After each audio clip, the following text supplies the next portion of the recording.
年初买的白酒基金到现在亏了20%了吧？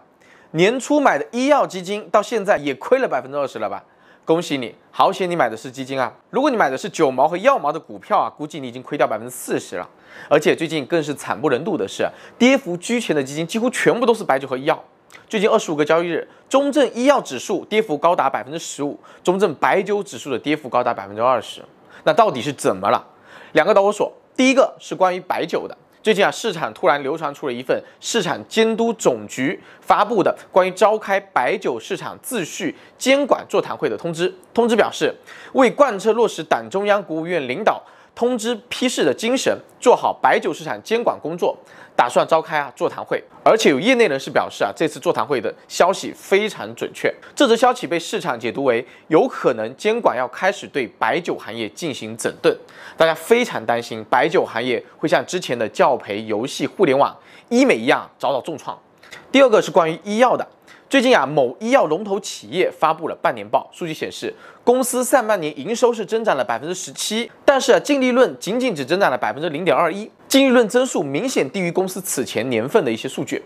为什么呢？就是因为带量集采带来的利润的严重下滑。而且集采现在的确是医药行业绕不过去的话题在强调公平、共同富裕的政策的背景之下，让老百姓能够平等获得必要的医疗资源，似乎让大家对于医药行业相关公司的盈利前景充满了担忧。目前在国内经济复苏面临挑战，美联储缩表预期叠加的不利环境因素之下，市场对于这类负面消息是非常敏感的。特别是在这两个在过去涨幅已经相对较大的板块，涨多了就要跌也是非常正常的事情。但是毕竟喝酒吃药可都是核心的资产，跌成这个样子到底要不要把喝酒吃药都卖了，去追一下半导体、新能源车，还有最近非常火的工业母机呢？我想告诉大家，千万不要冲动有点耐心。年初有持有中证500增强的朋友，看着沪深300指数表现非常强势，按耐不住冲动想要把中证500卖了去换成沪深300，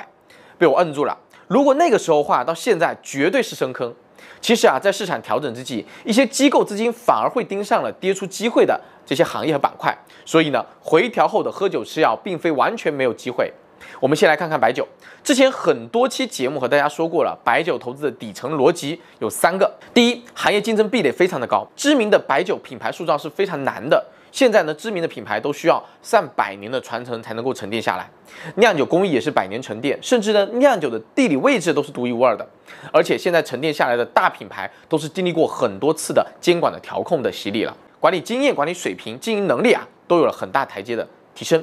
第二是这个行业的利润率非常的高，增速也非常稳定。茅台净利润率是50%，而其他大部分白酒企业的净利润率也可以做到20%以上。而且行业的增速也基本上保持在每年10%到15%之间，非常的稳定和健康。第三是白酒还有很大的加价空间，因为酿造工艺的局限性，每年的产量都是非常有限的。现在白酒行业的需求结构是非常健康的，由大宗消费和商务消费为主导。中高端白酒一直以来都是供不应求的，加价空间也一直都在，就看酒企什么时候加价了。就算短期需求下降的情况之下，白酒占用的库存成本是非常低的，甚至酒醇越久本身的库存反而更值钱。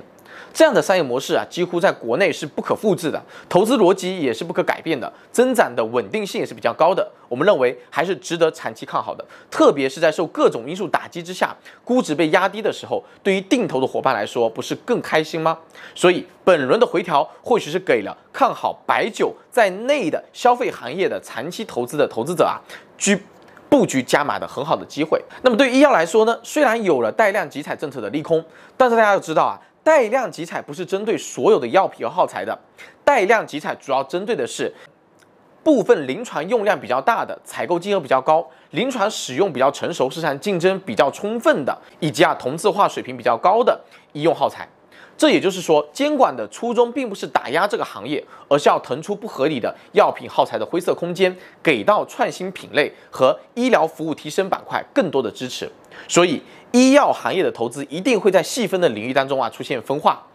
也对投资机构的研究水平带来比较高的要求。如果说选择一个细分领域来投资的话呢，持续保持对政策免疫的 C 超，也就是医药研发及生产外包领域，是最有可能跑出世界级龙头的细分领域。该赛道呢，对于带量采购完全是免疫的，而且未来3年的一季确定性也比较强，所以未来我们在选择相关行业标的和相关标的基金的时候啊，我们要密切关注持仓的情况，优选在这个细分赛道有深度研究的能力的基金经理来做布局。当然呢，估值合理的时候出手也会事半功倍。好的，关于白酒医药呢，今天就讲到这里。欢迎关注智享财经，我是李志，你财富增长道路上的陪跑者。我们下期见。